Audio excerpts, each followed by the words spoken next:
Yo, press record. What's up? You're listening to Zero to X, and my name is Daniel. And today, as always, we have. Hey guys, it's Amara as always. What's going on, man? Dude, I'm good, man. How you doing, man? I'm chill.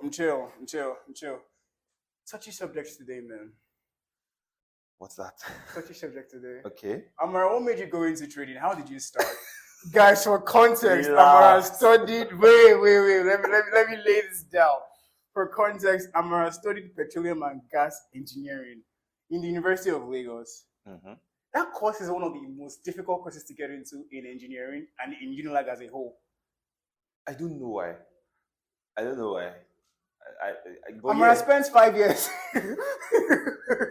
At least I figured out that I didn't like petroleum engineering in my third year. Yeah, my third year. In your third year? Yeah. Not like I didn't like it. I still absolutely love engineering, Mhm. but that just realizing that I didn't really want to do petroleum engineering. Yeah, that happened in my third year. In your third year. It's wild. Yeah. Like, what made us think we could give people ages 15, 16 the choice to, like, what made us think it was okay for them to choose what to do with their lives at that age? As much as I would love to answer this question, I don't know what other way we could go about it. True. Yeah. So I mean, I'm facing the same situation right now with I'm literally facing the same situation right now with my sister, and she's trying to get into school. Mm-hmm. Yeah, into college, or what we call here Nigeria University. Yeah. Mm-hmm. And I have tried. Myself and my immediate younger brother have tried. We have tried to guide her. I think there are ways to go about it. Mm-hmm. Maybe I'm just not so aware. Yeah. Yeah. But we have tried. He has tried to expose her to the broad overview of what coding and programming is all about, because that's his own field. Yeah. I, on the other hand, have tried to expose her to what finance is all about. Yeah. But like, not just that, like, we both really acknowledge that we don't want to definitely limit her to coding and or finance. Correct. Yeah. But we have also tried to expose her to engineering, medicine, like just show her YouTube videos where people try. And that's the problem. There's also not so much content out there. Or maybe I've just been searching the wrong keywords, whatever the case is, or search queries, whatever the case is. It's just been a thing where we have tried to look for people who give like broad overviews of what to expect from the life of people who study these things as professions, right? And it hasn't been the easiest task, honestly. So when you ask what made our parents think that like they could ask us what we wanted to do and we would know, I can't really blame them. Yeah, I can't really blame them, to be honest, because I'm in the same boat right now, and I'm just like, this thing is hard. Be kind to people that came before you. Yeah, be kind. yeah. I mean, we've only done so much, but at least here's what we've been able to figure out. Using my sister as a practical example, we have realized, first of all, as of right now, that she doesn't like coding. And it's sad to see your Texas. Oh my God! It's sad to see your Texas dreams. I mean, your hopes that your sibling will carry out, like the Texas dream. Oh it's Lord! Sad to see it's dashed. Those hopes are dashed. It's sad to see those hopes be bust. But what else? We have also discovered that she thinks she likes medicine. Yeah. She thinks she likes the idea of like helping people. 7 years is a really long time. But it's a really long time. Just go because you think you do. And again, we only have these things like because of the benefit of like retrospect. Yeah. Like we can only think about this looking backward. Yeah. You know that thing you mentioned about like coding and engineering, like I studied systems engineering too as well in University of Lagos, and bruh, it's like everybody that was in engineering, then at least on our side, and by our side I mean mech, elect, computer systems. It's almost like as if like whether you were taught in class or not, you just had to go learn how to code. Yes. Everybody was learning how to code. Yes, that didn't apply on my own side. Yeah, it didn't apply on your own side. Yeah.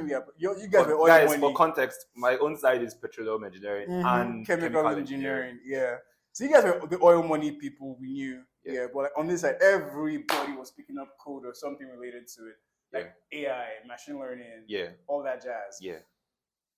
And I was doing it as well because it was interesting enough. Like it provided like enough stimulation for my mind to figure out how to solve problems. But then I saw a documentary, The Men Who Built America. It was it's a fire documentary. Beautiful documentary. And then I noticed something, Yeah. And maybe I had a bit more self-awareness than people my age at the time. Okay. It's possible. And maybe that was an advantage, maybe it wasn't so much. But I noticed something, like, if I remember the facts of the show correctly, it's by the History Channel. All of the guys that were mentioned weren't exactly like the scientists or the technologists. They were the people who understood the business of it. Yeah. Cornelius Vanderbilt, like the railway guy, Yeah. wasn't by any chance a metals and metallurgical engineer or anything. Yeah. Same with Andrew Carnegie, the steel guy. He was a businessman. He had street smarts. He was a business person. Same with Rockefeller. He was no chemist, but I mean, Standard Oil that has turned into most of the giant oil corporations now. Yeah. Same with JP Morgan. Yeah. He wasn't General Electric. He I wasn't. I don't think that he was so much of an economist. Yeah. Like, I get what you mean. Bro, like, but they just knew. They knew money. They knew business, and so I was like, so I then drew that parallel into like my current day reality as at then, and it was like, all of these guys are doing science and the engineering and the technology of it. Who's doing the business for it? Do you understand? Like, I was coding already. Who's doing the business for like their science and technology? Yeah. It was like how people say for every Steve Wozniak, there's a Steve Jobs. Yeah. Bill Gates is extremely blessed. He has both of them at the same time. People like Mark Zuckerberg had Peter Thiel on their side. Like, Peter Thiel was one of the earliest investors in Facebook, like $1 million or something like that. Yeah. So it's like there always seemed to me at the time to be that balance of technology and business. Yes. So it was like I'm seeing too many people, and maybe it was because of like where it was. It looked saturated. Yeah, it looked saturated. Yeah. Like I'm seeing too many people going into engineering. Yeah, into like software engineering precisely. It's like, who's going to be the Steve Jobs to this Steve Wozniaks in sort of way? And it was like, and then because like you're learning all these exciting technologies, and you might not have had vision enough to know you could apply it to this way. There was always a case of using a bulldozer to kill an ant. Like, because people wanted to show up the technologies they were learning, solve a simple problem. No, instead of going to use a simple algorithm, you will go and use something like overdo. Overdo is when like you use just unnecessary resources to just try and solve a really simple problem. Yeah. And it's like, so I was like, this isn't efficient. I don't blame them. They wanted to be an avenue to practice that technology that they were learning, and they couldn't do it. So they would now use that on small problems. I'm like, this is inefficient. In my mind, that was what I thought as a then. So that's what made me shoot over to strategy and business and like all of that good stuff. But assuming I knew now, because tech bros be cashing out, man. They are cashing out. Tech bros be cashing out, man. And it's like, I didn't know that there was such a role as product manager. If I did, I would have gone the route. So that's what I'm saying. You never really know enough. Like, you don't see far enough, and you are literally making decisions that will affect you 5, 7, 10 years down the line. You can almost become set in your ways. Right now, Amara, in the past 2 years, we've seen a lot of our friends reinvent themselves. Literally. Literally reinvent themselves. A lot. A lot of our friends have reinvented themselves. So, basic question: how do you know what to do with your life? So I remember in year 5, people used to look at me and think, I mean, not just think, but say out loud that, Mari, you look like you have your stuff together. And I'm like, I don't know why. I didn't know why so much at the time. I just knew that I enjoyed finance. Like just, and it wasn't Forex trading. And it's still not Forex trading. I am trading right now. But the overall vision for where I think I'm headed is fund management for high net worth individuals.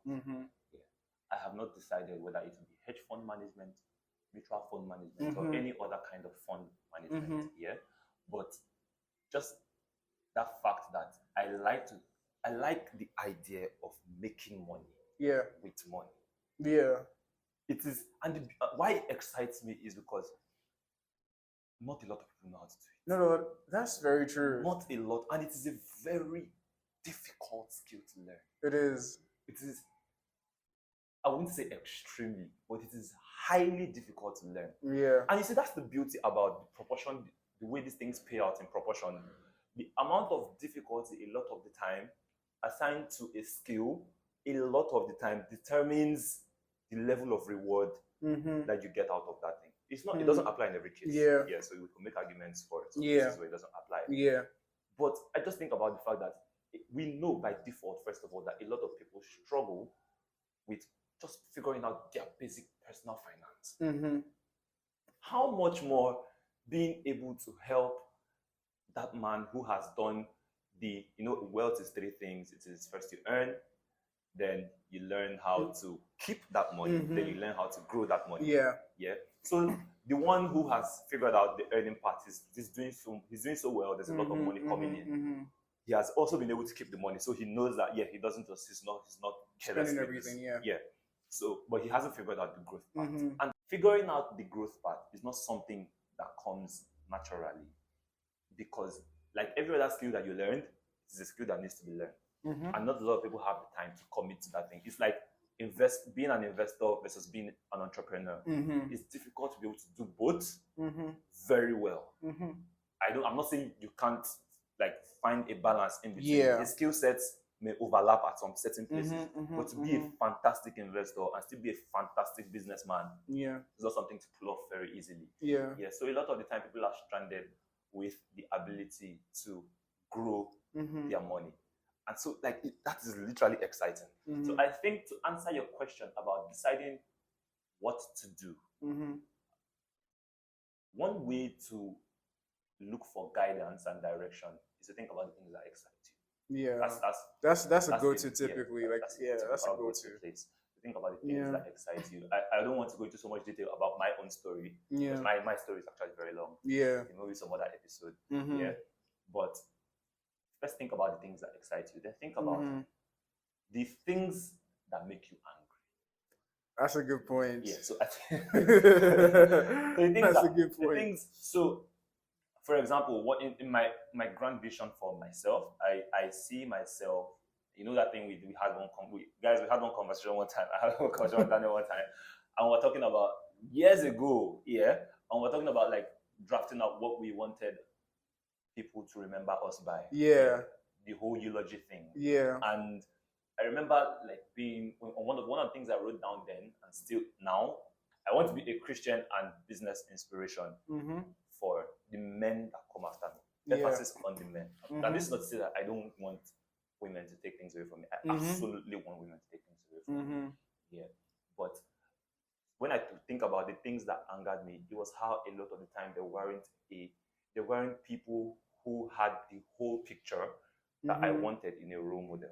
There weren't a lot of people. Okay. So you're doing well in business, and I absolutely love that. Yeah. You're doing well with parenting, and I absolutely love that. But maybe your faith walk is not as high as where I would like it to be. Yeah. And just so for that reason, it always used to cause a sort of discomfort and like it's a very unsettling feeling in me when I used to think about just like a lot of young men and young boys growing up don't have proper holistic role models to look to. Topic for another day, man. Yeah, and so it was something that was one thing that I knew was my heart was strongly being pulled towards. Yeah, so when I think about what led me to do the things I'm doing right now, first of all, influence that I seek is because of that in one regard. Then the other thing is the trading that I'm doing is because of the problem I want to solve with regards to helping people to grow their wealth. Yeah. And helping myself to grow my wealth as well. But like the vehicle for achieving that and the leverage by which I want to use to do that is other people's funds. Yeah. So, but all of those things just came by virtue of the fact that I just love. There was a love. I just discovered finance, and that it was like we knew each other from birth. Right? This guy, we were made for each other. Yeah. So just two points to help with figuring out. Yeah. What that definitely makes a lot of sense. And I think something that helps is when, like, what you're doing, what you and your brother are doing with your sister, like, you either do it, like, you either have it done for you, or you kind of have to do it yourself. You just explore. And the more things like you're exposed to, you can quickly figure out, oh, I would Yeah. like to So try for this. exactly, so for us, I had to do it myself, like just like you. Yeah. I had to do it myself. So mine was that I was at a desperate situation in my life, at a desperate point in my life. I was looking for a means to make money Yeah. while studying in school. Yeah. And so I stumbled across finance, stumbled across Forex, and then I eventually moved into the investment society in University of Lagos, and then I eventually was most really active with the finance department and trying to do all I could to learn everything I could about finance. Yeah. While still studying petroleum and gas engineering, while still also deciding that I wouldn't mess up my second class upper degree. Yeah, that I was my standing at the time. Yeah. So it was all of those things, but active discovery took me a while. But it was something I intentionally set out to do from that young age, in my third year. Yeah. Yeah, like there's a lot to unravel from this, but it's like people, if you can find the time or find an avenue or some opportunity to explore things, just try things. Yeah. It is an exploration. It's an exploration that you really kind of find, because you kind of don't know what you like or what you hate most of the time until you experience. I strongly believe that purpose is just discovery. It is literally discovering what you. Some people might argue made to do on the earth. Some people might argue discovering what you choose to do. Yeah, but it's still discovery. Yes, it's discovery in some way. And how about for the people who, I know we addressed this a little before in like 2 podcasts ago. How about the people that maybe like you found something you could make an entire purpose out of? Yeah. How about the person that just goes and says, oh, they just want to be a salesman for a multi-level marketing thingy because like you're just hustling. Like there is no money, and they're literally doing it for the money. They're not doing it for purpose. You were lucky, you needed money. You were lucky enough to find something that you ended up falling in love with and fell in love with you. Yeah. So like it's so far it's a Cinderella story. Mostly so far it's a Cinderella story. Yeah. But it's like, well, how about for the person that just is hustling and is doing what they can mostly to survive? That's a hard one. That's a hard one. But I think there's things you just generally need to be on the lookout for. Yeah. You need to be on the lookout for things that ignite a fire in you. Like if you realize that doing this thing, bro, I said learning my skill was hard and I stuck with it. You don't stick with something. I can show you behind the scenes, man. He stuck with it. It was hard. So you don't stick with something unless it's 2 things usually, I think. You stick with something because first you are convinced. You have a very high level of conviction about the rewards of sticking with that thing. Secondly, you stick with it because you absolutely enjoy doing it. So there is a certain level of pleasure that I get from knowing that I'm doing something that not a lot of people can do. I get you. I have that as well. I have that as well. So I get you. So I think it's very important to be on the lookout for. You're doing your hustling, and that's perfectly fine. Yeah. But be on the lookout for things that light a fire in you. The moment you've identified those, don't let go. Good point. Don't let go. Good point. Yeah, you can always come back to it, but don't let go. Now it's different. It's not a hobby. And the thing is, you can monetize your hobby. In fact, this is a conversation for a whole different podcast. Yeah. But not necessarily a hobby. Yeah, it's just a thing where, like, you go to bed, you wake up in the morning, and you feel good about this thing. That yes, this is something that like I would like to be remembered by. Yeah. At the end of the day, we would work for a very huge percentage of our lives. True. Yeah. So what impact are you making with that work? Yeah. I remember saying in the past, some people talk about how like they don't know the value of traders in the economy. I completely agree to some extent. Yeah. Yeah. That like the trader makes money in the bullish when the market is doing well, when the economy is doing well, and when the economy is also doing bad, the traders making money. It's not helping anybody, it's just making money from the economy. Yeah. Yeah. And that's partly true, but like discovering personally that like I just don't want to do this for myself. I also want people to find men will come to the brightness of your rising. Yeah. So like I want people to find satisfaction in like, Amara, thank you. Yeah. You did this for us. Thank Got you. Yeah, you get. And then those people in turn do things for, the effect of making money for those people who can in turn do things with the money that they have made for themselves with helping out the economy and all of that good stuff. But like I said, first things first, be on the lookout for things that lightify you. Secondly, like I said, look for things that also cause you to be very unsettled, that make you see this thing and you always, let's say you know how women, so a lot of women like actively became feminists because of the awareness of what it meant to be feminist. Yeah, or what it means, because it's not something that's gone. Yeah, and but a lot of people come to that realization over time with exposure that this thing lights the fire in me, like it makes me very uncomfortable. Like, I don't think they are wrong to have that feminist as a tagline in their description about who they are, because it's like, this is part of my purpose to make the world aware. Do you get? So they may or may not have realized that is in some way your purpose. That now you have found something that causes a stirring in you, something that you feel a strong need to want to fix. Do you think there are any things that I may have missed? I don't know, man. So like, again, everything is nuanced. We say that a lot. I think I said that a lot. Everything is nuanced. Like, it's going to be different strokes for different folks. Some people might stumble into it somehow. Some people might, like, the moment they give birth to you, they're giving you a basketball, Steph Curry. Yeah. Oh my god. As soon as they give you, like, this is your life. like there's some people that right from they're young. Like, recently I started watching a lot of chess online, and like the channel I watched the most, GM Nakamaru and Gotham Chess. Gotham Chess started playing chess since he was like really young. Yeah. Magnus Carlsen played with Gary Kasparov.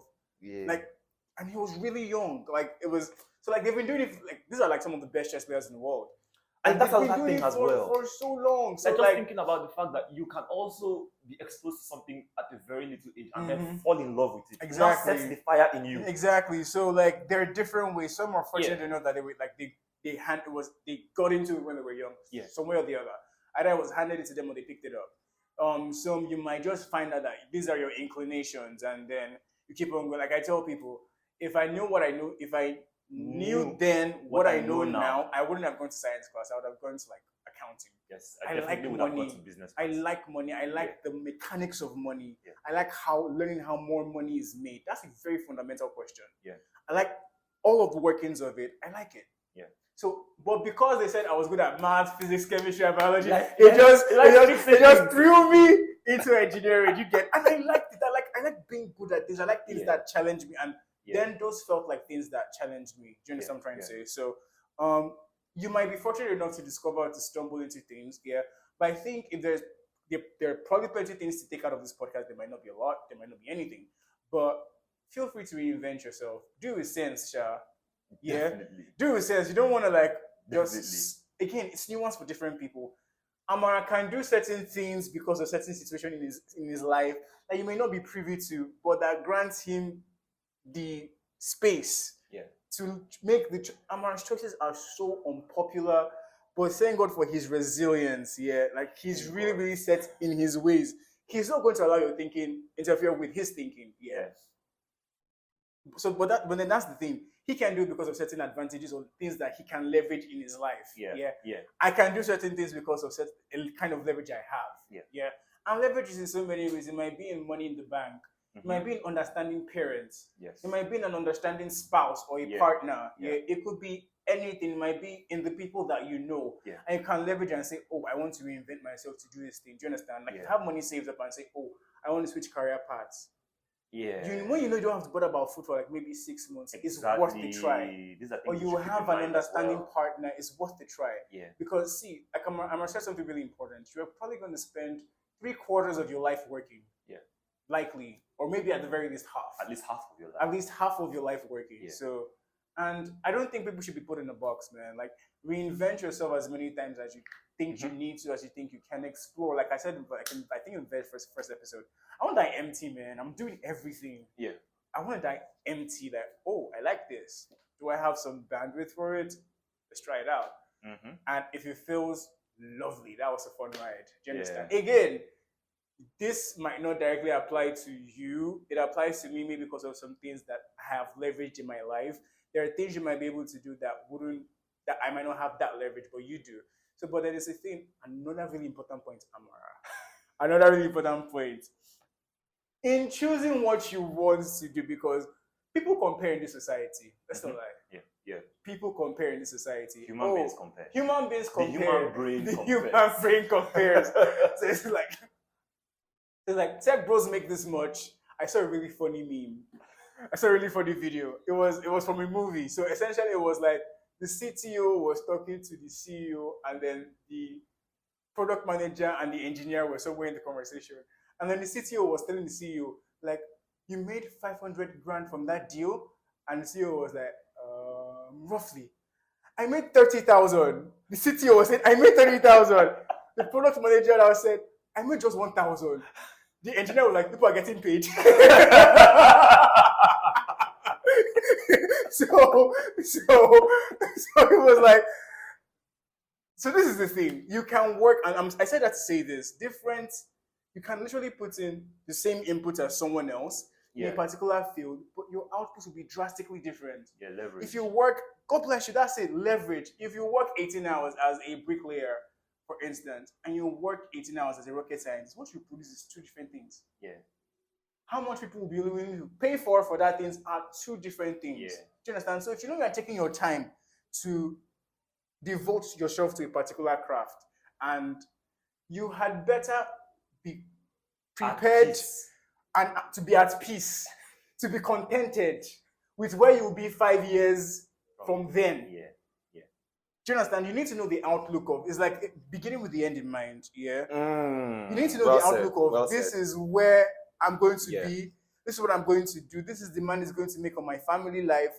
This is the money it's going to make on my finances. This is how much I'm going to make in choosing this. Yes. And choose it and choose it well. Once you pick up the stick, that's it.